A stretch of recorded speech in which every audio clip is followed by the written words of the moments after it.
Eden? Eden? Eden? Oh! Ano nangyayari sa'yo? Kumain ka na ba ng almusal? Opo, ma'am. Oh!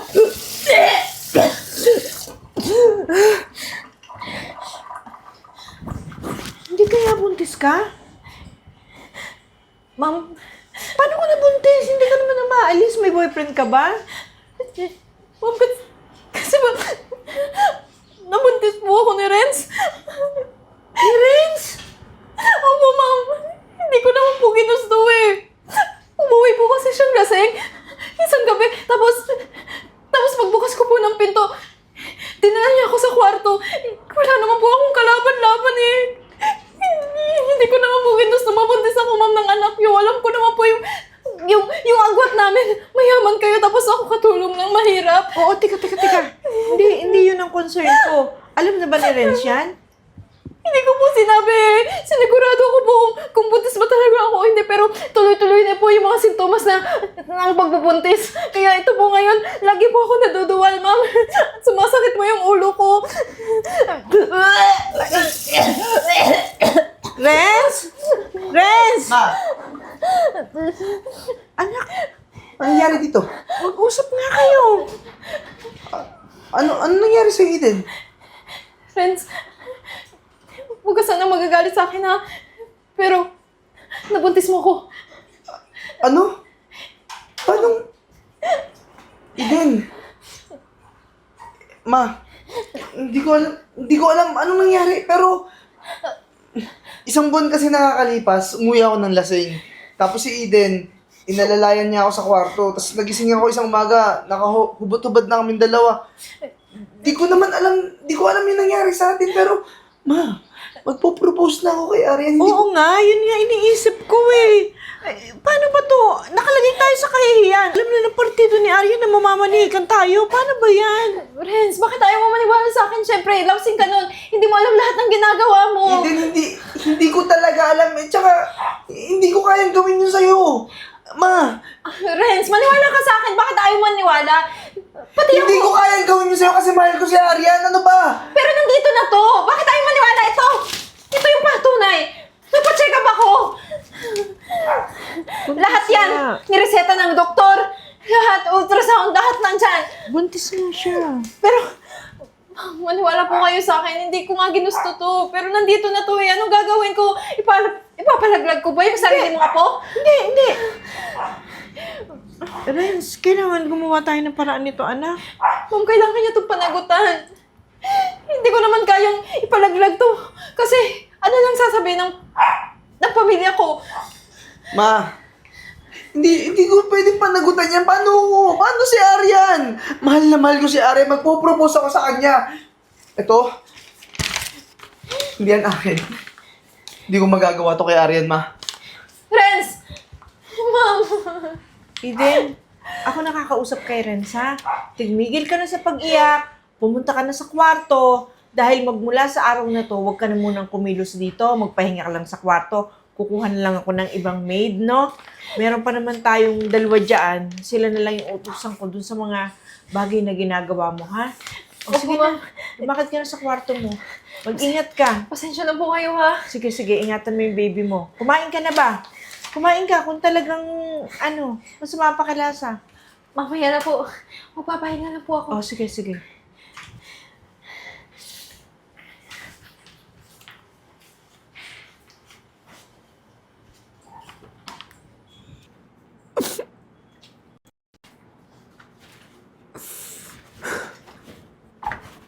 Renz, anong nangyari sa'yo? Bakit nag-iinom ka dyan? Arian? Alam mo, ang dami nangyayari sa office, ha? Hindi ka makontak, hindi ka nasagot ng emails, ng text, ng calls. Ano ba nangyayari sa'yo? Ha? Buti dumating ka kasi Ano ba? may mabigat akong problema, Arian. Sabihin mo, ano ba yun? Yung katulong kasi namin, si Oo. Eden, isang umaga sinabi niya sa akin na nabuntis ko daw siya. Pero Arian, maniwala ka sa akin, ikaw lang yung mahal ko. Tsaka hindi ko magagawang pagtaksilan ka. Eh, paano niya nasabi na buntis mo siya? Lasing kasi ako, umuwi ng bahay, tapos tinulungan niya akong dalhin sa kwarto. Tapos sabi niya sa akin, may nangyari daw sa amin. Kinabukasan, magising ako, nakahubad siya, nakahubad ako. Tapos, pinipilit niya sa akin na may nangyari daw. May nangyari daw sa amin. Tapos, hindi ko sinabi yun sa'yo kasi takot ako. Tapos, makalipas ang isang buwan, may pinakita siya sa akin mga papel eh. Check up daw niya yun. Na positive na buntis siya. Tapos ako yung tatay. Kaya, hindi ko alam yung gagawin ko, Arian. Patawarin mo ako. Pero umiyak. Naniniwala naman ako sa'yo eh. For sure, baka mamaya, iba yung ama nun. Pinaka ko lang sa'yo kasi syempre, kailangan ng pera. Diba, nangangatulong nga siya dito sa atin. Ikaw naman ang hot. Excuse me. Sorry ha. Renz, nagugutom ako eh. Siguro si baby, nagugutom na rin. Alam mo naman, pag buntis, diba, naglilihi kung ano-ano. Bili mo naman ako ng food. Kahit ano lang. So, ikaw pala yung nabuntis. Oo, ako. Ako yung katulong na nabuntis ni Renz ng boyfriend mo. Eh, pasensya ka na, ganito yung suot ko ha. Kasi sabi ni Mama Gina, hindi na daw ako kikilos dito sa bahay. Maghahanap na lang daw siya ng ibang tutulong. Kasi ayaw niya akong mapagod. Baka daw mawalan siya ng first na apo namin. O dapat lang, mag-ingat-ingat ka. Kasi mahirap na makunan, lalo na pag first baby. Ay, oo. Talaga maingat naman ako eh. Pero, sige na, Renz. Pili ka na ng food sa akin. Or gusto mo, tayo na lang sabay pumunta sa labas, sa tindahan, para makapili ako. Renz, I'll go ahead na. Bukas pumasok ka ha. Marami kailangan asikasuhin sa office. Okay? Pumasok ka. Tara na.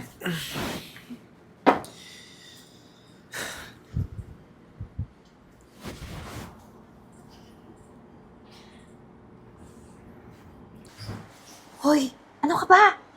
Ito na yung plano natin. Oh, ilang buwan nang nakaraan, malaki na kanwari yung tiyan ko. Oo naman, magkakapera tayo dito, no? Kasi lahat ng isusustento nila, ako yung tatanggap. Ibig sabihin, may pera na tayo. Huwag ka na mag-alala pag nakuha ko na yung lahat ng sustento na sa magiging baby namin.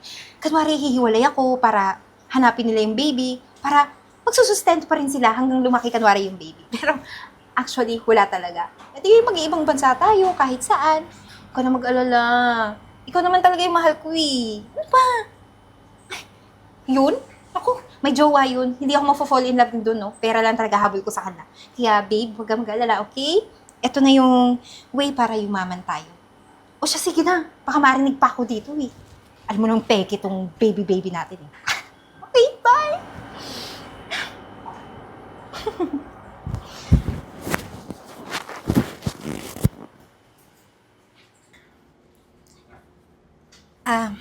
Friends?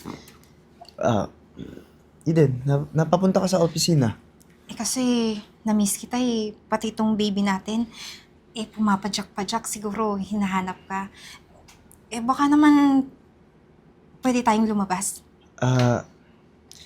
Pwede bang sa bahay mo na lang ako hintayin? Kasi madami ako kailangan tapusin. May meeting pa ako mamaya eh. Alam mo, naboboard na ako sa bahay. Alam mo naman, di ba, hindi na ako kumikilos doon kasi magkakababy na tayo. Kaya gusto ko, habang hindi pa ako nanganganak, lumabas-labas tayo. Kasi mamimiss ko ng ilang buwan yung pamamasyal eh, kapag nasa bahay lang ako palagi. Eden, madami talaga ang akong meeting eh. Pasensya ka na, babawi na lang ako. Siguro, kung gusto mo, tawagan mo si Manong Bert, magpahatid ka sa kanya, magpa-drive ka kahit saang lugar mo gusto pumunta. Sa ngayon, madami akong ginagawa. Kaso ayoko si Manong Bert. Alam mo naman, di ba, mas maganda tayo tignan na happy family kung tayong dalawa nasa labas, tapos buntis ako, tapos alam mo na, para na tayong mag-asawa. Doon din naman tayo pupunta, di ba? Magpapakasal tayo kasi nabuntis mo ako.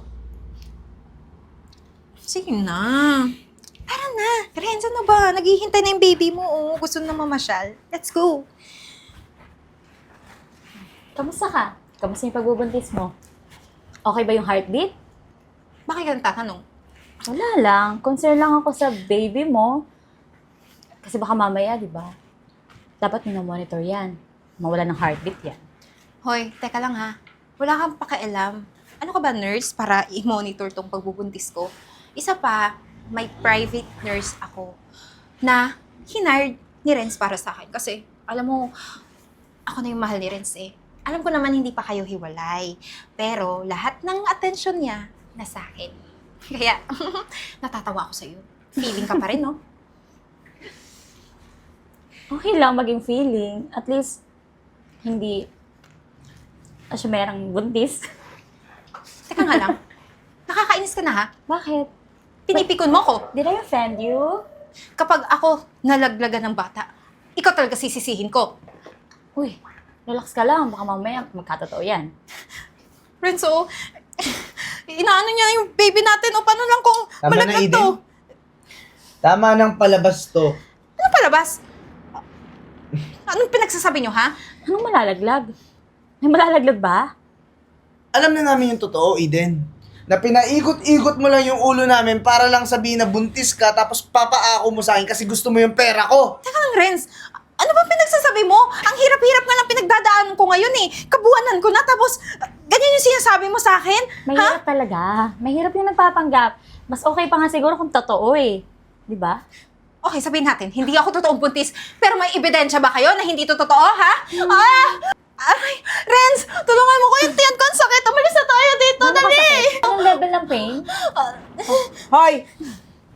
Dapat nag-star magic ka na lang, baka maging best actress ka doon. Mama, ay, Mama. Puti ikaw, kinakampihan mo sila. Ang sakit na nga ng tiyan ko eh. Dalhin niyo ako sa ospital, doon sa private nurse ko. Sira ulo tong babaeng to, no? Katibayan ba yung gusto mo? Gusto mong sabihin ko? Ha? Na pinainom mo lang ng kung anong pampatulog yung anak ko? Tapos bigla nagbuntis ka na? Eh, kung tastasin ko yung tiyan mo, tsak foam lang ang laman yan.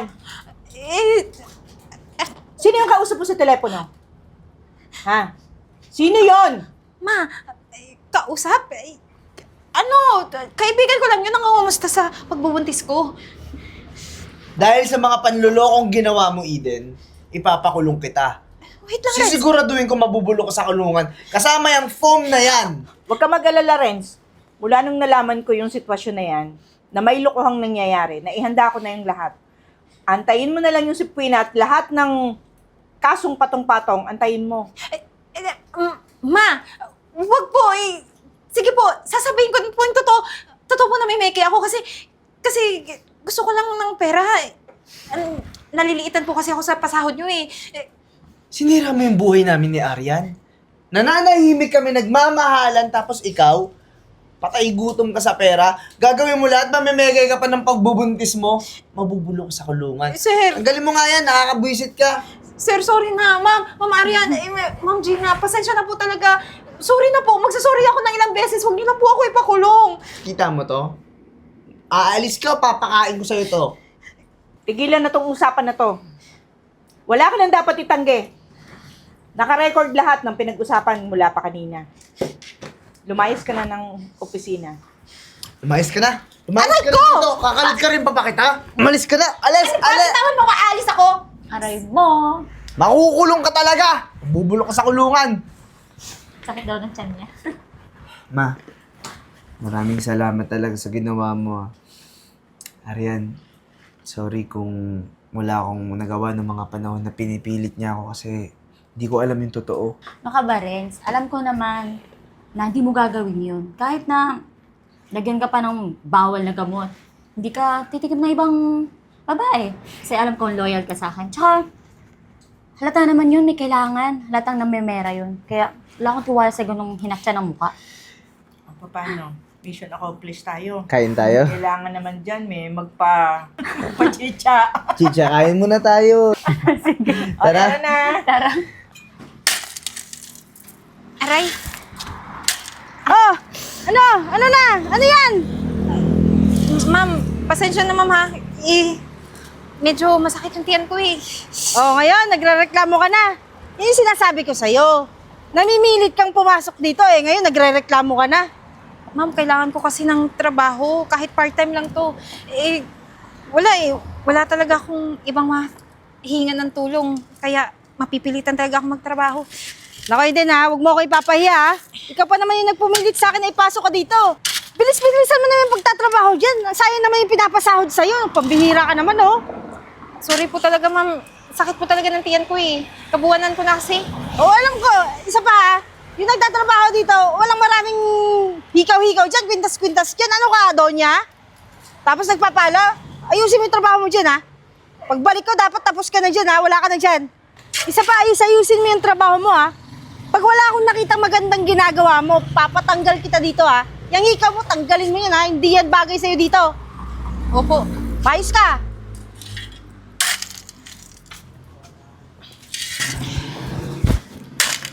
Aray! Friends? Eden? Oo, ako to. Nagko-construction ka dito? Oo, wala kasi akong ibang pagkakakitaan eh. Kasi pagkatapos kong makulong, nagkaroon ako ng kinakasama. Eh nabuntis ako. Ayaw naman yung panagutan, kaya naghiwalay kami. Kaya ito, wala akong choice kundi maghanap ng trabaho. Ito lang din naman yung kaya kong gawin eh. Ah, ganun ba?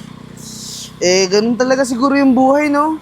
Kapag hindi maganda yung ginawa mo, may balik sa yung karma. So, siguro deserve mo rin yan. At teka lang, Renz, gusto ko sanang humingi ng sorry sa lahat ng nagawa ko. Alam ko, lahat ng yun, kamalian. Kaya ito ngayon yung ganti ng karma sa akin. Matagal na kitang pinatawad pero pasensya ka na, hindi kita matutulungan kasi pupuntahan ko rin si Arian ngayon sa ospital. Manganganak na siya. Ganun ba? Sige ah. Congrats! Aray!